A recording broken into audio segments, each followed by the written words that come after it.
You're listening to the Real Estate Radio Hour, the show that brings you unfiltered stories and insight from the Twin Cities real estate world with your hosts, Chris Rooney, broker at RE/MAX Preferred, and Andy Presky, leader of the Preferred Home Team at RE/MAX Advantage Plus.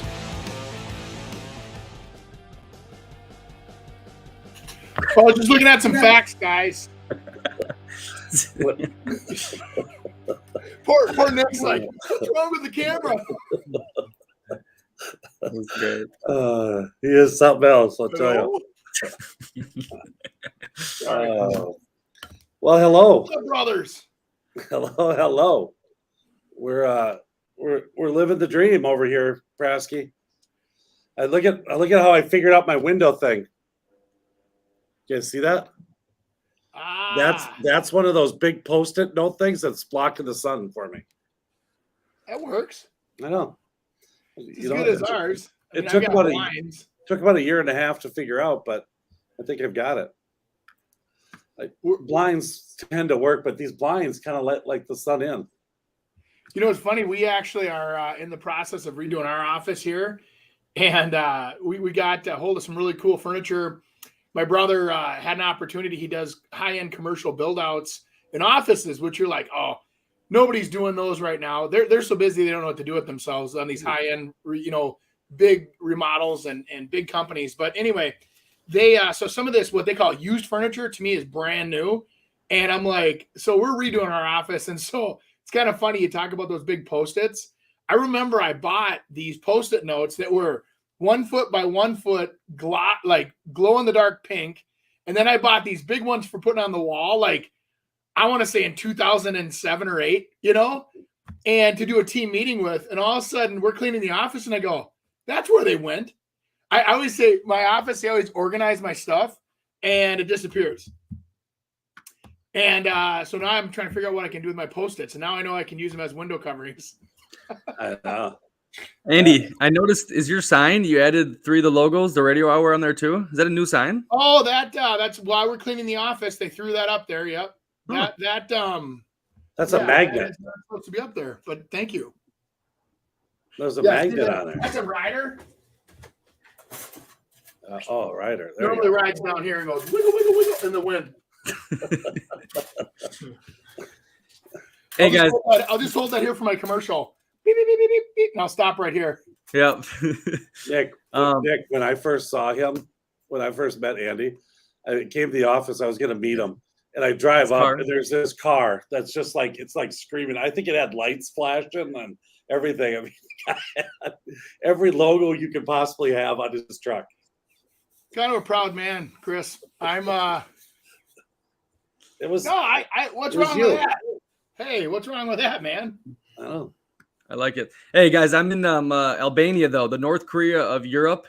I've been checking out some real estate over here. I'm in Saradin. Oh. I should have put a video up here, but it's basically like Corfu, which is a famous Greek island, for a fourth of the price. And there's my place is amazing. It's 2-bedroom. You have a whole rooftop that has a view of everything, and I'm paying $500 a month. And I also saw a place for 65,000 euros, which is about $65,000. It was a 2-bedroom. Beautiful balcony view of the sea, and it was like a 3-minute walk to the beach. So the price is definitely right over here. I recommend Albania. Yeah. Is it safe? Very. It's been very safe. I mean, they're very protective of their people. So if you just stay to your own, everything is fine. But the reason I said North Korea of Europe is because for 40 years under one of their communist dictators, they were shut off from like the rest of the world. Like even Russia, they got in a feud with, and then China, they're like, no, that's not real communism. We do it.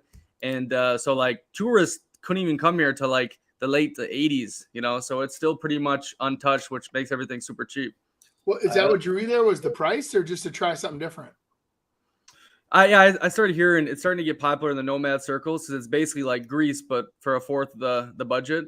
And I'm like, shoot, let's try it out. And so far, I mean, very good. It's sunny all the time. The water's perfect, and everything is very cheap. Oh, that's cool. Liam Neeson wouldn't say that. Yeah, Taken. The movie Taken was from there. Yeah. They're a little protective of their ladies over there, though, aren't they, Nick? Yes. Yeah, they're very well. It's a secular Islamic society, and they've been bonded so together through all the foreign powers that came here, the communists. Like their family is the most important thing by far for them. So they say like if you beat up an Albanian guy, he'll come back the next day with like 10 cousins and brothers, and they're gonna beat you up. So it's like that. Kind of like Brooklyn Park. Totally. That's where Andy went high school. That's a Park Center pirate thing right there, my friend. Totally. Hey, I'm gonna get this ball rolling though. Let's see what's going on in your guys' world. I got mortgage rates. They have reached the highest level since 2008. Wonderful. What do you guys think of that? That's why we choose to pay cash for everything, Nick.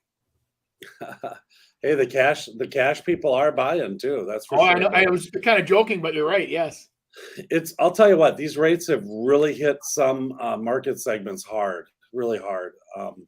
And there's some prices that are crumbling or just not getting any sales in them. So I think for the most part, people have are waiting it out in from a listing standpoint because there's still little inventory. So I'm telling you what, inventory is the key to all of this thing. If that inventory starts creeping up, that's when the market can start heading down. And so hopefully, but I just don't think it's going to happen because of so many people with low interest rates are just not going to sell. So it'll keep the inventory down, continue to keep it down, and hopefully kind of ease us through this. Yeah, it's true. I mean, new listings right now. I was just looking at.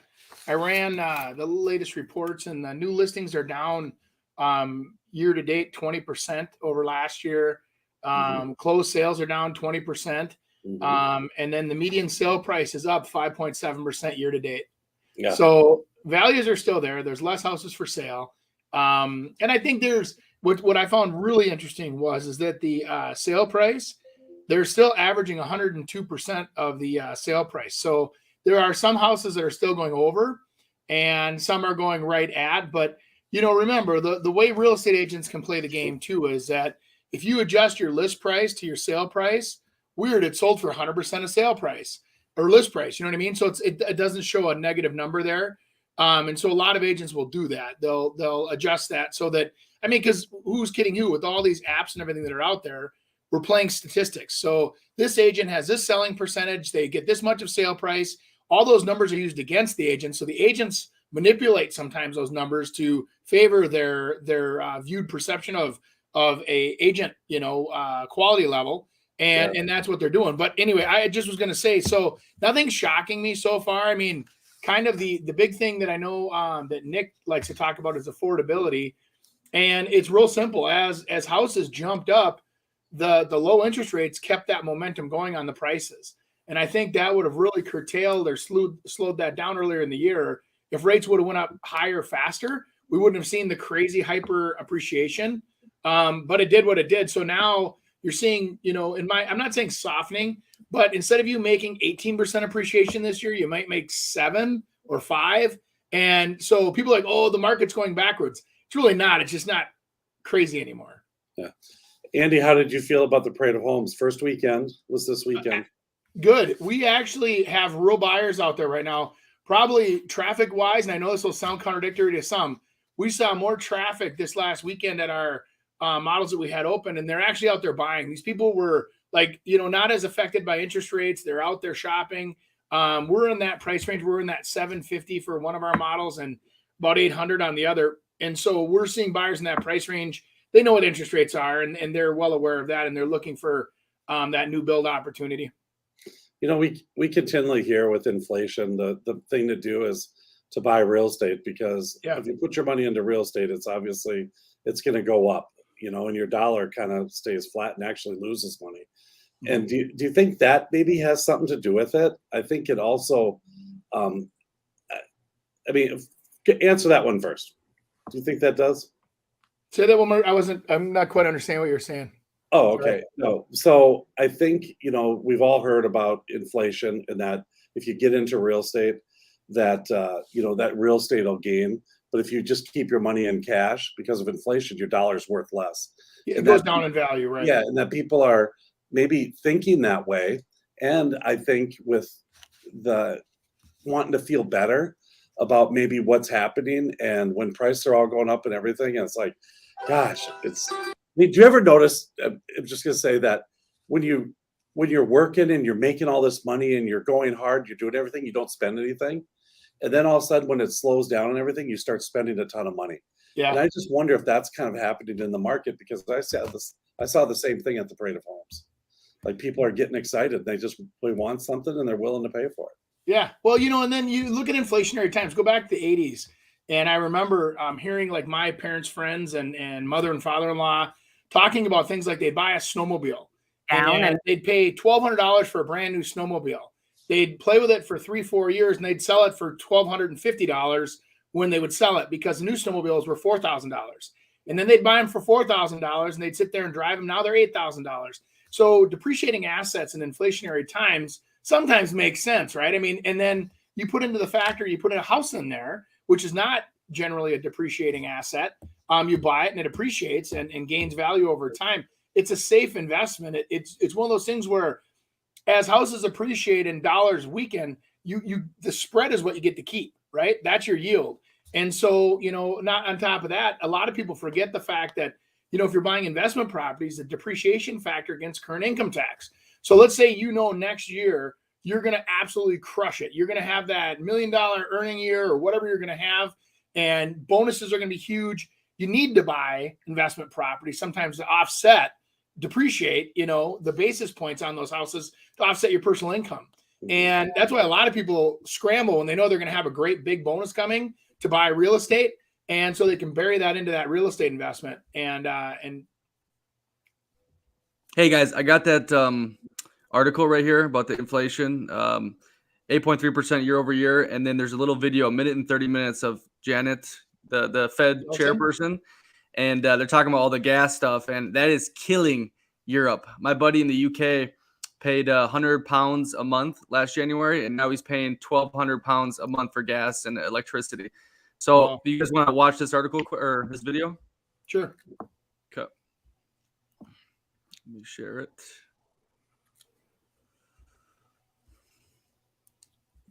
Among G7 countries to finalize a price cap on Russian oil.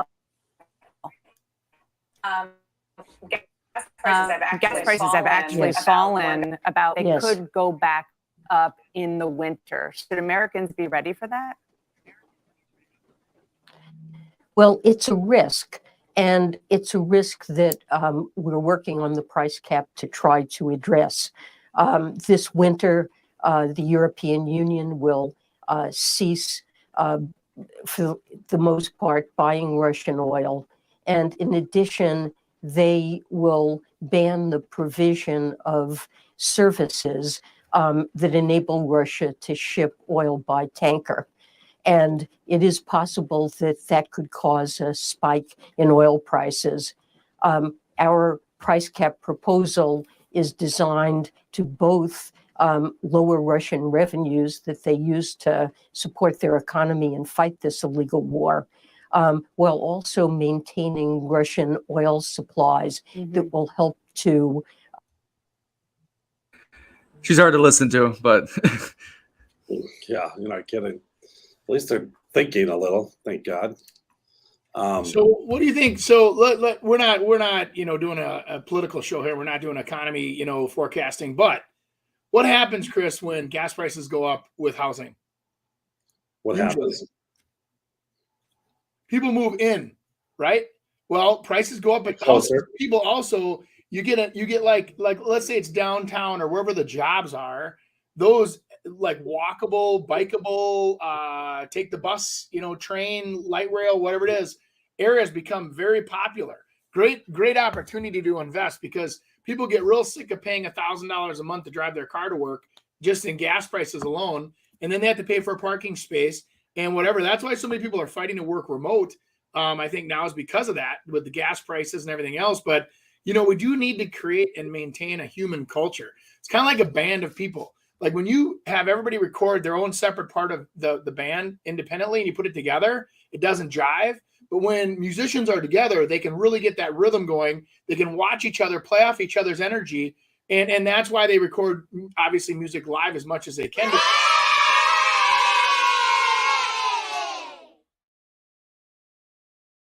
You knew it was coming. I saw you preparing for it. Yeah. Well, but you know what I'm saying. So it's like the same thing will happen with companies. They need to get people together. They need to collaborate closer, work off of each other, thrive together as one collective, unit to make good sounding music. I don't know. That throws me off though. That woman's face. I know, but it is. I thought it was going to come a little quicker when I started hearing band music compared to inflation. I mean, my gosh. Yeah, but you know what I'm saying? You get what I'm saying, right? I mean, these companies can only keep people apart for so long, and in some jobs require people to be together. And I know there's a lot of people resisting right now. They don't want to commute. They really like having, the stay-at-home situation. And the only thing I'd say to you is this: keep in mind, like if you were used to living in New York City and you were getting paid, let's say $500,000 a year to do a job, that same job could be done in Ohio for $75,000. Your New York City job now is going to be paid $75,000 when you get replaced. So you'll see expensive executives working from home, I think, losing jobs, because I think you will see more people that are working from home getting paid less for that privilege. And those that really want to earn the money will come back. So it's not going to be an easy process, but I do think that over time, those big shot jobs working from home aren't going to, it's hard to lead when you're in your little office at home. It has to break at some point. And I mean, the employees right now kind of have the leverage because they're like, well, I'll just go somewhere else and work and they'll let me do it. And so the employers are like, whatever, but pretty soon it's going to be, nah, this is the way it's going to go. If you don't like it, we'll see you later. So. Yep. All right, let's get into some fun things. We'll do our real estate memes. It's going to be brought to you by Chris Rooney, Home Experts. I was just 1 year old when my family started in real estate, where both my parents were agents. They also dabbled in investing in real estate, rentals, flips, and construction. After college, I went right into getting my license in July of 1990. As a 23-year-old agent in an industry that looks nothing like today, I had to know more for my clients to choose me. There wasn't Zillow or social media to tell them how good I was. I had to win them over with knowledge. With knowledge comes confidence, and with confidence comes results.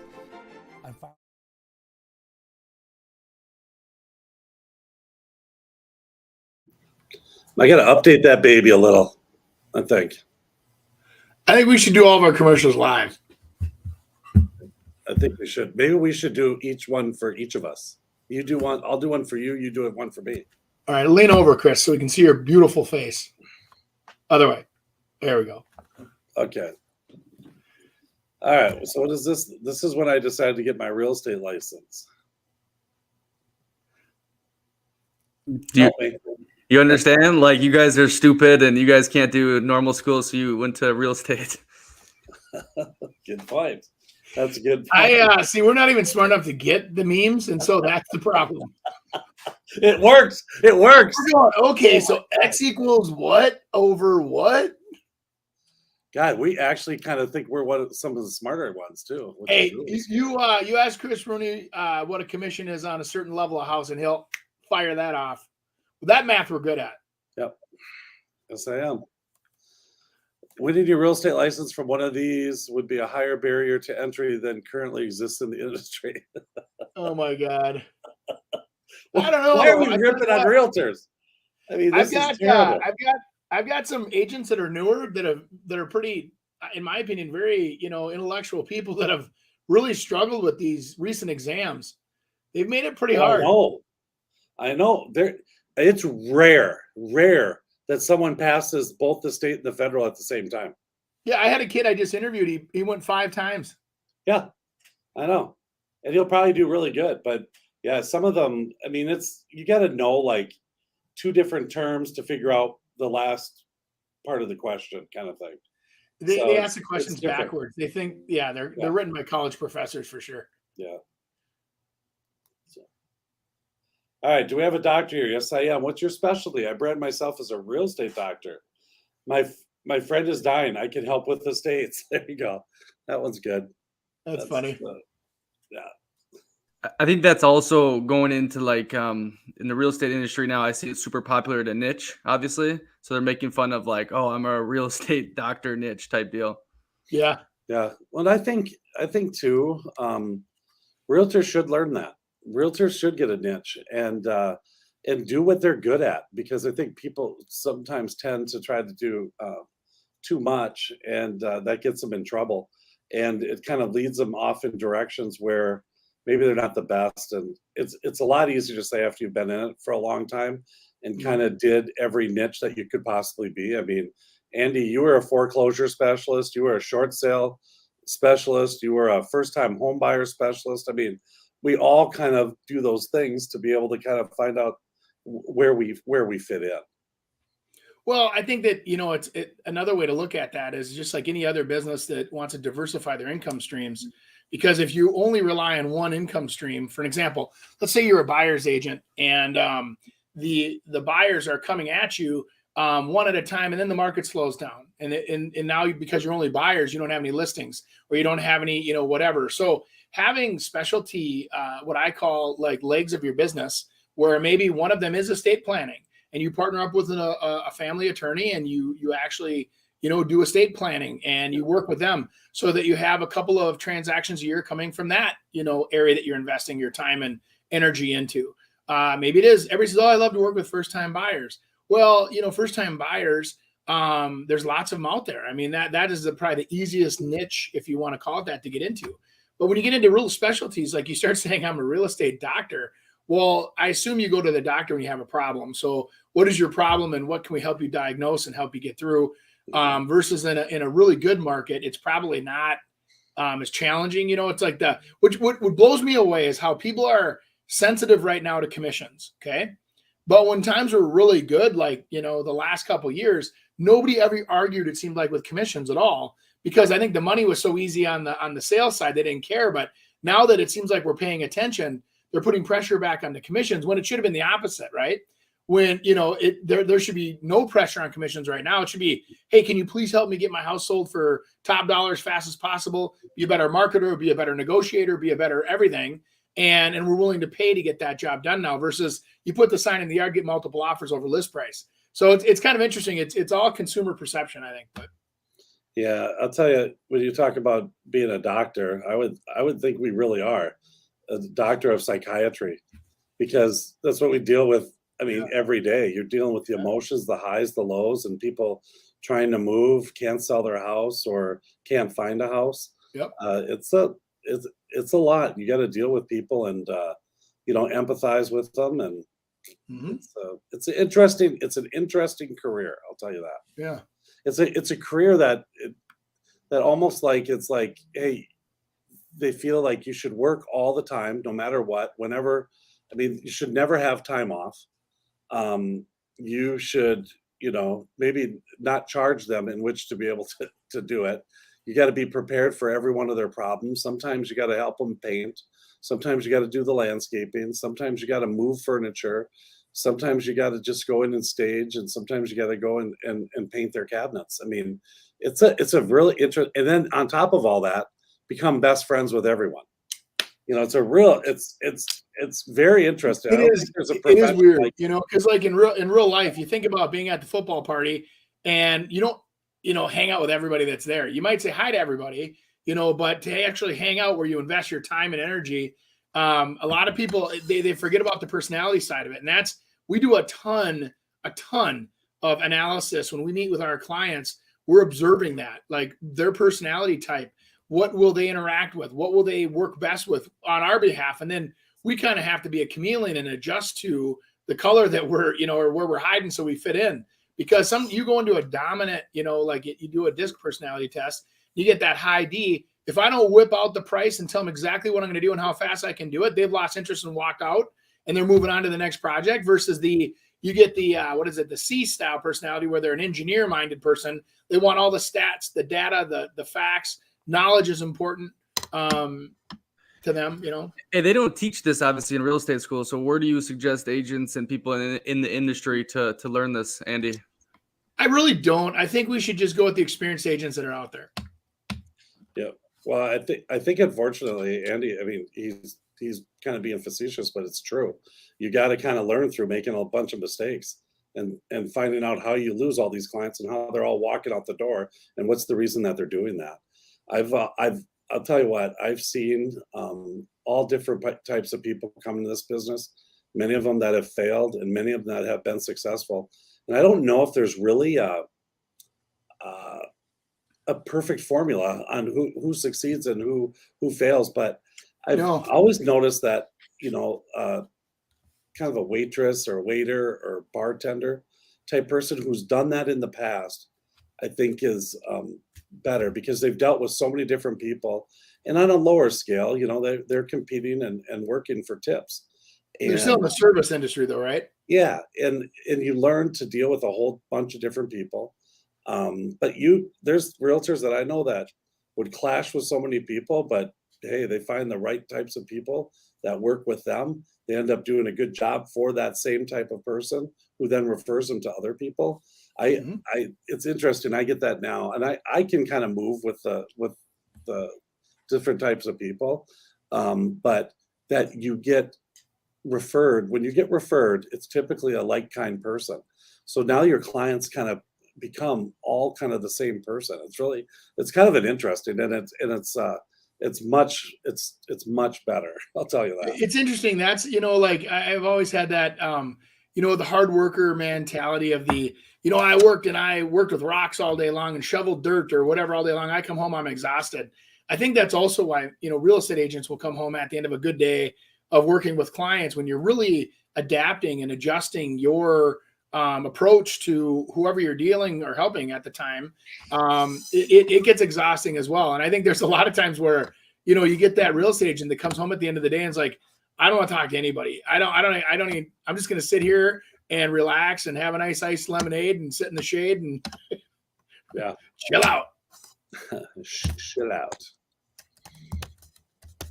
All right, guys, amazing. We're going to get into this what I wish I knew about home ownership Reddit thread. We've been supposed to do this last couple of weeks, never got to it, but it's very good. It's going to be brought to you by Andy Prasky, Preferred Home Team.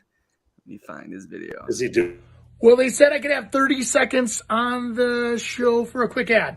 Andy Prasky, Remax Advantage Plus, Andy@Prasky.com if you want to email us.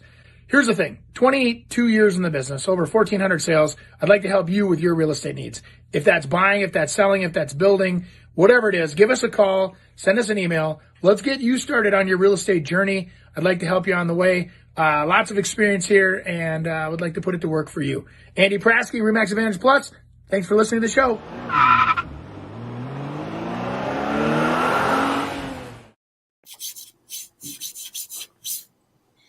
Beautiful. All right. Hey, so just I know that Nick, this has been on our little calendar for a couple months now, or a couple weeks now, and I think it's going to be an awesome one. So that's all I wanted to say. So you can kind of go into it. Nope. Me? Yeah, go ahead. Say what you want to say. I interrupted you. No. Oh, okay. I was just gonna say, just read the bolded points because they explain it into it, but there's 10 bolded points, and you guys can talk about each point. All right, here we go. What I wish I knew about home ownership. Even the perfect house is not perfect. So true. Oh, so true. And I'll tell you what, unless you're building a high-end custom home that you're paying a pretty good margin on, and everything is top of the line, there's no such thing as a perfect home. And even with that, it's not a perfect home. So a lot of people think, hey, I went into multiple offers, I ended up paying more. This home should be, everything I wanted, but it's still a home. It still has its issues, and it is what it is. I mean, so nothing. You want to hear an old realtor trick? Yes. Okay, so when you're doing the Pray to Homes or anything like that, and you want to honestly hear the feedback of the consumer, we always put a radio upstairs in the house. So when they get away from the real estate or the open house attendant or whatever you want to call it, they go upstairs and the radio is actually playing upstairs. And you're like, well, that's nice. They're playing music for us. Well, what it does is it actually makes you talk a little louder. And guess what can be heard downstairs? Your feedback. So I never would have done that tile upstairs, or, oh my gosh, can you believe how this little closet up here, they think they can get $800,000 with this little closet? it's amazing the amount of feedback that we get just by overhearing. And we're not doing anything wrong. We're just, it's an old trick I learned from a guy years ago when we were doing open houses. He goes, "That's the only way I get good feedback from my builder." Everybody says, "Oh, it's great. Very Minnesota nice. Oh, I love it." We just do hidden cameras. Yeah. Much easier. We pay the fine if we have to. It's no big deal. Oh, did you know that you have to, in the real estate world, when you're listing your house, you have to notify people if they're getting filmed or audio, so they know? Because how many times have we all walked through houses and we start talking about how much we love it, and oh, but geez, this one's way better than the other one, and I can't believe it's only priced at this. Well, there's obviously motivation. So you can't do that stuff. FYI. Yeah. No one cares about your quirky style or decor. Sometimes, I would say, but for the most part, it was really interesting. I was going through with a seller how different angles of photos clutter things, and then when you see it from a different angle and or remove things, it's amazing what it does to photos. But people sometimes get really stuck on their little rooster that's in the kitchen, or hey, this bouquet of flowers, and those things are fantastic when they're showing them, not when you're doing photos, because photos are your first impression. It's so important to be able to not eliminate people from your photos. You want them to be able to kind of get inside, and then you can kind of give them a little homier feel, but not too much. That's why a lot of times we'll remove rugs. We'll remove rugs for photos to make it look bigger, but then put the rugs back in when people are showing it. Mm-hmm. I mean, hey, you've got that beautiful wood floor beneath there, and maybe you put it there for warm toes in the winter when you're watching TV or whatever, but in reality, you paid a ton to have that wood floor there. You should show it so people can appreciate that it's there, because there's a lot of other things they're focusing on in that house. I always observe people, like when they're doing the walkthrough of the house, they, a lot of times, especially if you do personal photos up or whatever, people will walk through, they get fixated on whose house this is. And they literally start like looking, and they won't say it to maybe the agent. But I mean, I've seen where people are even Googling, you know what I mean? And they're like looking or Facebook, for an example. That's the other thing. And then all of a sudden, like, oh, they must be moving because of this. That seems to be, now there's a mystery to figure out. And it's like, eliminate all those questions. Like sometimes I'll even write, like I'll have people write a nice note that says, hey, hope you love the home as much as we do. Here's some refreshments. Go enjoy the sunset on the deck like we did for many years. Job transfer is the only reason why we're moving from this beautiful location. Love the neighbors, love the parks, love the schools. Seller. Yeah, I am going to give you a little advice from a guy who's moved 20 times now, which is a lot. I mean, don't that hasn't where you live. Yeah, and the other guy that hasn't taken my advice, and we always kind of do our house like it's going to be for sale, but you have total right and ability to enjoy it and do what you want to do at your house. It's just when it comes time to sell, people aren't going to probably think the same way you are, or a lot less people are going to think that way. So the more people we can get it out to, the more exciting it is, and then they can make it their home. So it's just do what you want to do, but just know when it comes to sell, it just takes a little help sometimes to be able to make it really sellable. And in the end, what are you trying to do? You're trying to get the most money that you possibly can for that house, and that's what our job is, to be able to help you do that. And I'll tell you what, if you see bad pictures, I blame the realtor. I do it every time, because you can't do that. Even if there are bad pictures, then take them out. You know, don't put them in. Andy's done. I literally just gave that advice this week, Chris. I had an agent that called me. They were struggling with a property they had listed, and they called me and just said, hey, real quick, I'll return the favor in the future. Why is this not selling? And I, within 2 seconds, go, it's your photos. I mean, the yard's horrible. The photos are, you know, the countertops are filthy. The house isn't staged at all. I go, you'd be better off having no photos and the picture of the front address stone and nothing else, and let people come up there and show the house. Yeah. You know, at least that way that they're going to give your house a chance. This way, with the way the photos position that home for sale, you're not going to get that chance. They're not even going to want to show the house. It's gross. Yep. Okay, fixing up your own house with contractors may cost more than one that is already done. Hallelujah. Because I'll tell you what happens with remodels is that it just goes into from one thing to the next. And all of a sudden you want to put a new window in. And once you put that new window in, you got to get rid of some of that siding. And then I have to repatch some siding in because maybe that window was a little smaller. Now it doesn't match. Now I got to do the whole house. And then that made a problem with the soffit fascia. So I have to redo that. And oh God, screwed up the roof. So I better put a new roof on. And so a simple window can cause like a tumbling block of other problems that you might run into. Yeah. That I was out showing houses last night, and we came across one that was a flip.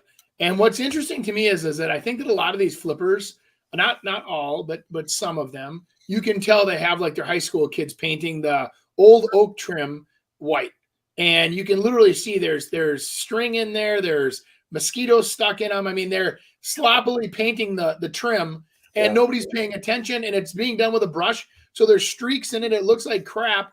And yep, that house is remodeled, but remodeled by a toddler. I mean, my God, there is such a level of quality difference, right? And one of these homes that we looked at, the kitchen, you could tell the kitchen was pre-finished cabinets, and it looked beautiful. Actually, in this application, it was the smartest thing they ever did, because whoever was doing their trim and everything else in their walls was horrible. And not everybody's created equal when it comes to painting, for sure. There's proper techniques, there's proper products. I mean, are you using whatever? I don't know. I got really like fastly turned off by this house, and my buyer was walking through going, gosh, this is gorgeous. And I said, I want you, I'm not trying to be the guy that bursts your bubble, but I go, let's go together. Let me take my phone and I highlight the trim around the doors, and they go, oh my God, it's horrible. I never would have looked at that. I never even would have thought of that. And I go, or how about the floors as we're walking, they're creaking. I make every floor creak, but it's the advantage of us as their realtor. I go, they probably didn't acclimate their wood when they put it in. I said, they probably just threw it in there when it was hot and humid this summer, and now it's drying out because they have the AC on in the house. And it's just some of those little steps that a professional contractor that knows what the heck they're doing would do that makes all the difference in the world. Now you're going to have a floor issue. You're going to have a trim issue. I go, I was nervous. There was a lot of things I'm going, if they did it this sloppy to the things you can see, what did they do sloppy to things you can't see?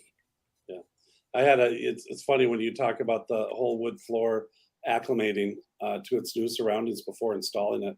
I had a client of mine that was going to put some flooring in. They're like, yeah, they won't come and install it. That wood's been here for 2 weeks already.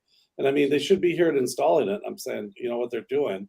You're lucky. You got a good person, that they're actually letting it kind of get used to what your temperature humidity is, levels, that kind of stuff. Yeah. Yeah, because that wood, a lot of times you think about this, Chris, those mills will use kiln dried lumber that has its moisture content down to 6 to 8%. And then they mill it and it's perfect and there's no moisture in the wood. And then they bring it to the lumber yard. And then the lumber yard, do they sit inside in a controlled environment, or does it sit out on the shelves? Big difference, right? So usually when it's interior flooring, they keep it inside. Now they go to your construction site where you have the windows open and it's 70% humidity outside, where the dew points are through the roof. That wood now is absorbing that moisture like you would not believe, and actually swelling, hence the name acclimating, to its current environment and absorbing the moisture so that that's the new world where it's going to live. So you're letting it, it's almost like putting your toe in the water before you actually jump in. That's exactly what they're doing, is they're testing the water to make sure it's ready. So where's my analogy girl now? One project can lead to 10 more. Yeah. And that's kind of the fun part though. The projects that if you're a little handy, I just listed a house with a guy who was a national builder that built it, but then he's a contractor and he does really good stuff. And he kind of gave those little, rustic alder on the foyer wall and kind of shiplapped the mud room, and then did a wood ceiling, and then tiled this back pantry and put shelves on top of it. And it's just those little things that, with a national builder, what do you typically get? You get square footage, but maybe the quality isn't as great, because they have to make it bigger, they have to put lesser things in there. And now you sprinkle them with these things, it just kind of makes that house shine. Yeah, I was kind of look at like there's a little water coming out of the old humidifier. So we go up there, we look at, you got to replace that. Well, as long as we're here, we're going to do a test on your furnace. Also, the furnace is leaking CO2. Well, you got to replace your furnace. Well, as long as we're replacing the furnace, now we should really take a look at the old AC unit that's outside. All of a sudden, you're $20,000 into a drip. And I think that's what they're talking about too, where some of these things that aren't even, visible are replaced, have to be replaced. And so when you're out there shopping, I always say, think like an old dad, right? You're protecting your little kid. And even though they may be adults, I think about my kids. Someday they want to buy a house. They're out there looking, and I'm going to be looking at roofs, windows, furnaces, all the big ticket items. So when you find a house that has all those big ticket items done, but maybe it doesn't have the pretty little or cute little bathrooms like the other house did, there's a way to shop. You put on different goggles when you shop. I call them dad eyes. Put your dad eyes on when you're shopping, because those big investments that are made, usually it's the older couples that have the new roof, the new windows, they increase their insulation, and then all of a sudden they decide, hey, we're moving to the lake. But they don't have the cool new bathroom in their house. It's dated. Who cares? They've got all the $150,000 worth of crap done. Now you can put $10,000 into your bathroom, $30,000 into your kitchen, and now the house is perfect, Yeah. Emotion is one of the biggest things people do when they're buying. So all right. Hey, number 5. Shoddy tools and shoddy materials screw you over in the long run. Wow. You like that? I think that just goes along totally with what you were talking about with the DIY, do-it-yourself flipper. Yep. When you start seeing the floors creaking and the trim being bad and the kids painting with, what'd you say, spiders and bugs and just paint right over the cobwebs. Don't worry about them. Yeah, exactly. I'm like, the little dummies. And I assume they were kids, because there's no way an adult, unless they were on something, would do that. Money well spent for a good painter. I think that's a huge thing. It covers up a lot of ills, I'll tell you that. Agreed. All right. HOAs suck. Not having an HOA also sucks. So a homeowners association is what that stands for. Yep. And, I think from the part that not having one sucks is that, your neighbors are kind of at the mercy of being just good neighbors versus being forced to be good neighbors, such as parking semis outside, 17 vehicles in the driveway, staying overnight, putting campers up, that kind of stuff. That no matter what you say, it hurts. I mean, that hurts your value. And then having HOAs, it's kind of like it's stopping you from doing what you want to do as well. So think about this. Some of your highest earners are tradesmen and are tradeswomen, right? And they have work vehicles, and they don't want to drive somewhere to get in their work vehicle to drive. So they want to park their work vehicle at home. And some HOAs will not allow them to park in the driveway. Some HOAs will not allow them to build a garage big enough to accommodate their work truck. So they literally eliminate a buyer that has a great job, will be gainfully employed the rest of their career. And I think it's kind of foolish. I think sometimes these HOAs, when they try to protect their own, I think it's kind of one of those things where it's be careful what you wish for, Yeah. Hey, Andy, when we sit and talk about, hey, we're working, we're doing all this kind of things, and you should get out and do things. There's one guy that he's on a Norwegian cruise ship, for God's sakes, Mike Ledwig. Well, you'll never say that guy did. You'll never say that guy doesn't live. He does everything. I mean, this guy, he knows every place to get food. I mean, he's great. The guy's great. I mean, it's awesome that they do it. They actually even lived in Ireland for, I think it was 2 years. Yeah.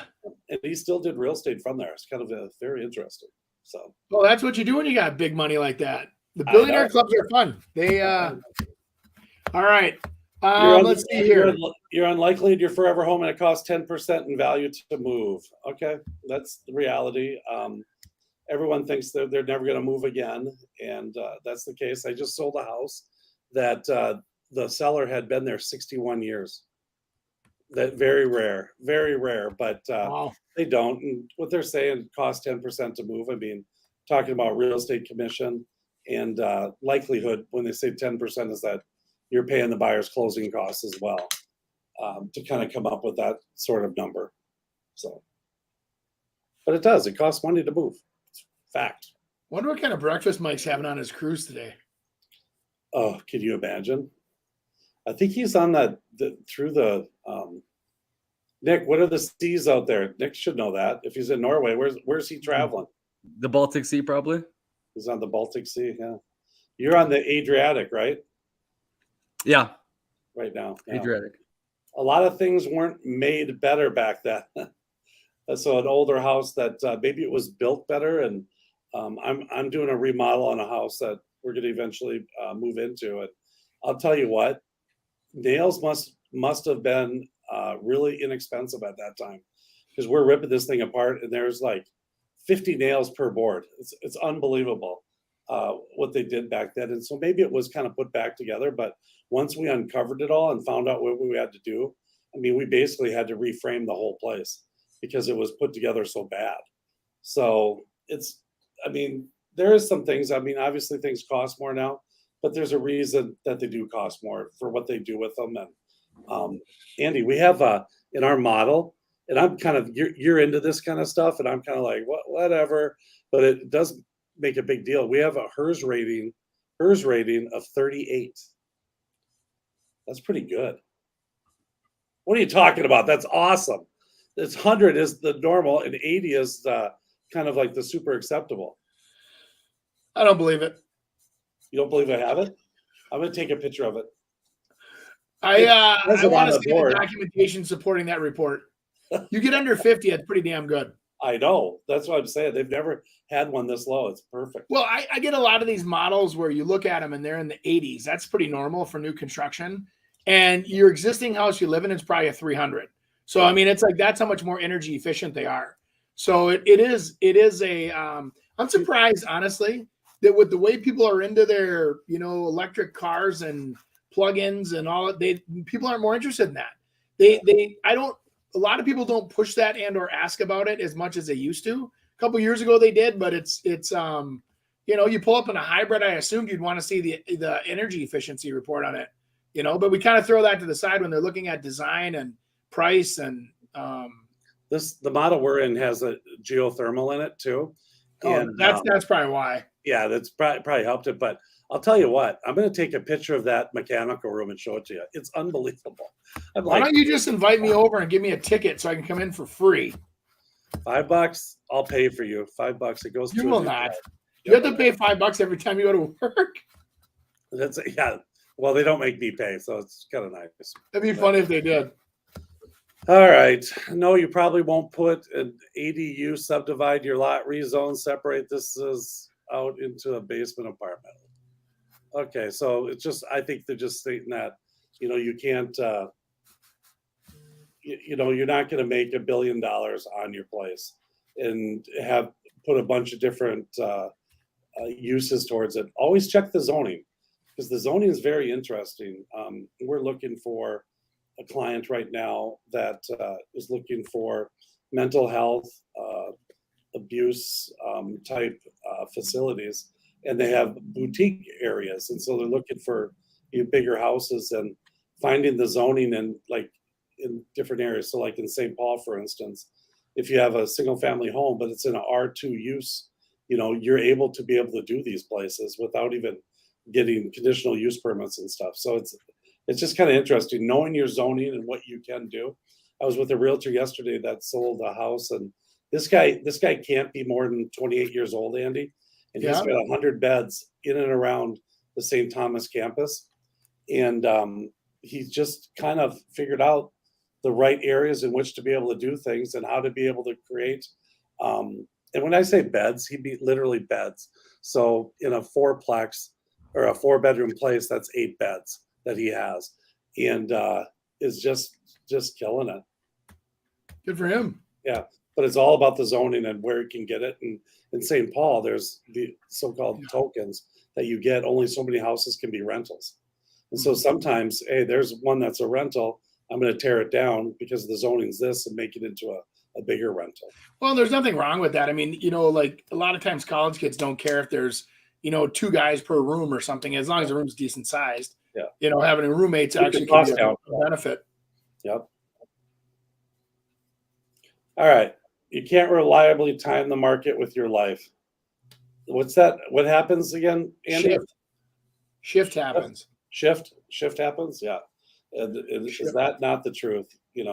We're seeing that a lot. And I think some people are like, oh my gosh, I think we missed the market, and we were going to hold out. And you know what? You can't live your life just based on that. A home is a home, and it's nice to be able to have and go back to. And it's a great investment vehicle as well. But I think people have to kind of put that into perspective as well. That it doesn't, I mean, who's talking here? Again, I've moved 20 times and always looked at my homes as an investment and a way in which to be able to kind of make more money. And me telling people now that I was wrong. I never had a screen porch until house number 19. And I think it's one of the best things I've ever had. And it's like, I never put it in before because I'm like, that's a little too much money, but I mean, how much you got to enjoy it too. So, okay, guys, I'm very excited for this next thing. I'm going to really test what you guys are made out of. So you're going to blindly sell a listing I pick. I haven't even looked at anything. I'm just going to go down on this map on Zillow, and you're going to take it away. So who wants to go first? Oh my I will. God. Okay, Chris is going to go first. Put it anywhere except Poland. I don't know that market. All right, ready? Hold on. Confuse you a little bit. Okay, here we go. Oh, boy. Brought me to Minneapolis. Oh, France. This is right on the close to 50th in France. So Edina, kind of this is a good little area. Detached garage. Let's see here. It says it's got 9,000 square feet. I'm not buying it. 1,800 up there. The lot is 9,000 square feet. So it's not the hugest. Can you see some pictures? What am I doing? Trying to sell this house? Yes, you're selling the listing. Okay, so it's my listing. All right. I might have at the beginning here suggested that they might paint that red, just because it just can attract more people that way. So it's possible. We'll just keep going, and I'll see if that's what I want to do. Okay, so kind of a little modern, kind of some cool cabinets, obviously redone with the ceilings there. All right, we got a couple types of flooring. Looks like they're running into each other. Let's go. Keep going. Okay, so if I'm selling that, I'm not going to have an office in the kitchen area at all. So I'm helping them try to sell. So go back one.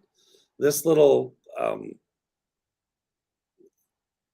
guy over here, the little cabinet on that green wall, that's got to go. I mean, that's for the big guys. It's got to open up. You can't feel like you're crowded in, because already that kitchen is it's feeling pretty tight. And here's a great example of maybe angles of photos. If you look on this photo, I mean, okay, you get those two windows, but you have different colors. You see the green front door, this picture, that ceiling. It's just it's a full photo, and it just needs to be lesser. Even by you pulling that in, Nick, I mean, it made it look better.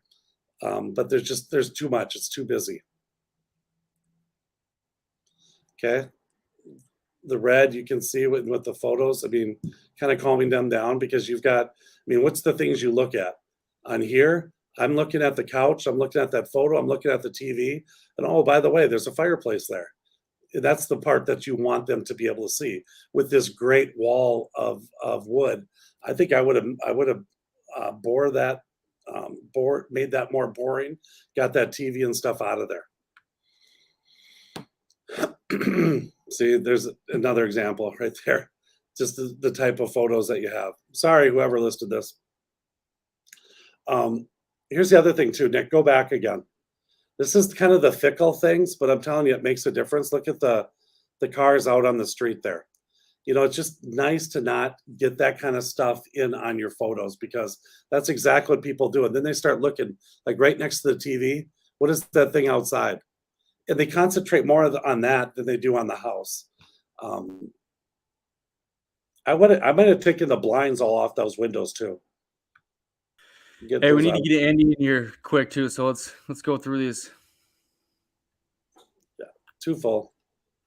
So I would have kind of neutralized the house more in here, and I know it's in kind of a little more area that doesn't mind that artistic thing, but again, it's what we talked about before. We just didn't excite them getting them into that house from the beginning. There's just nothing that says screams, I got to go see that house. And the other thing, I never saw any bedrooms until I went downstairs. So you got to be able to do that too. Andy's turn.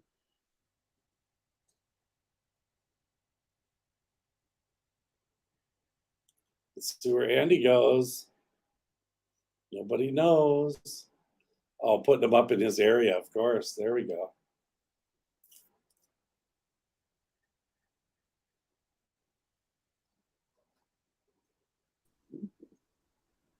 You good, Andy? Oh, you're muted. Okay, here we go.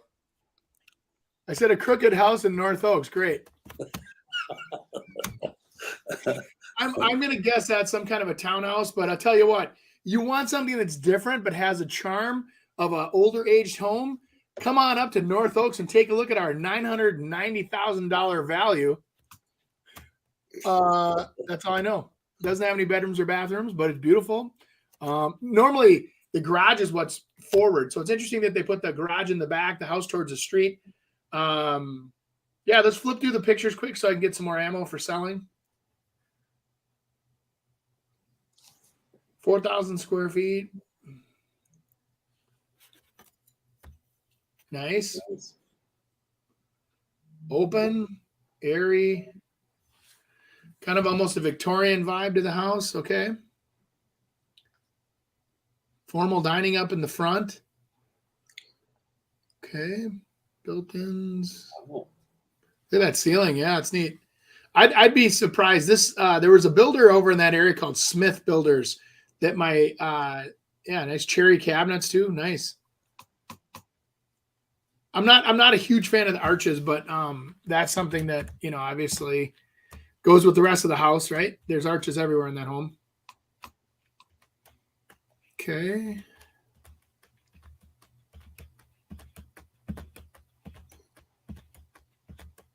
So this house would be great for entertaining. Nice open floor plan, which everybody loves.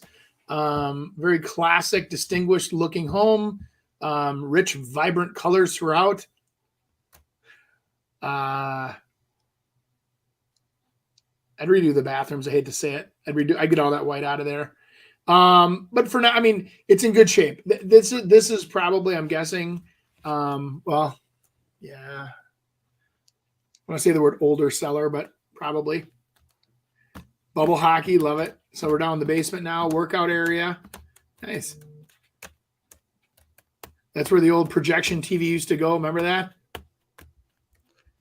Hey, when are you guys I'll tell you what, North Oaks is a real high demand area right off the freeway over there, right off of 35E.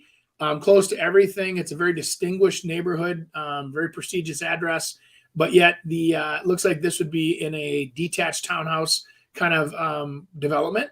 So everything would be maintained for you, but you still have the feel of a single family home with, again, capacity for entertaining in the sense that there's lots of room for formal dining, big areas for families to gather and entertaining.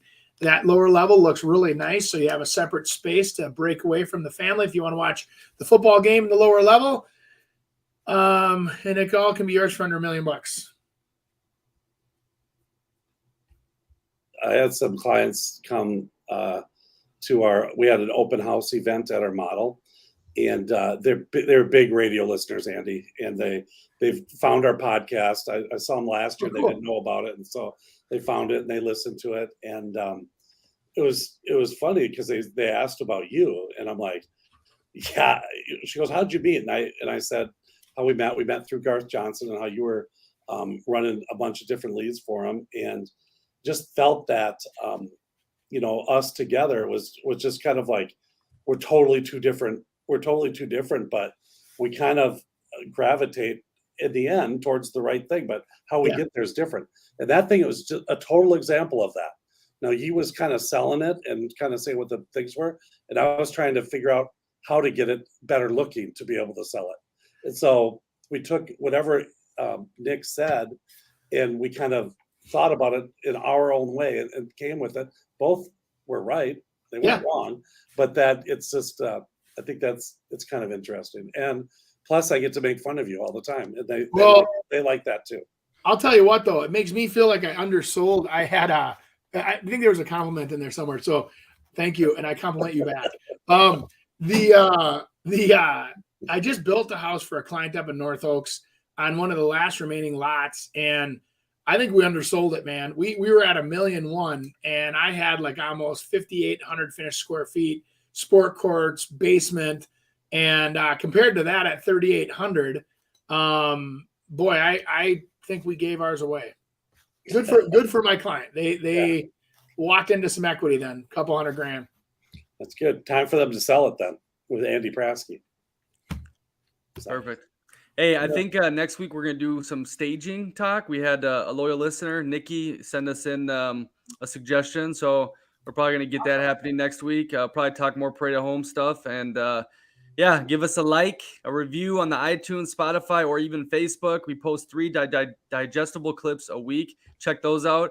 And then Chris Rooney Home Experts Facebook page and Andy Prasky, buying and selling real estate with Andy Prasky, Minnesota, right? It's a whole mouthful, but it's all there. All right, guys. We'll see you next week. Thank you. See ya.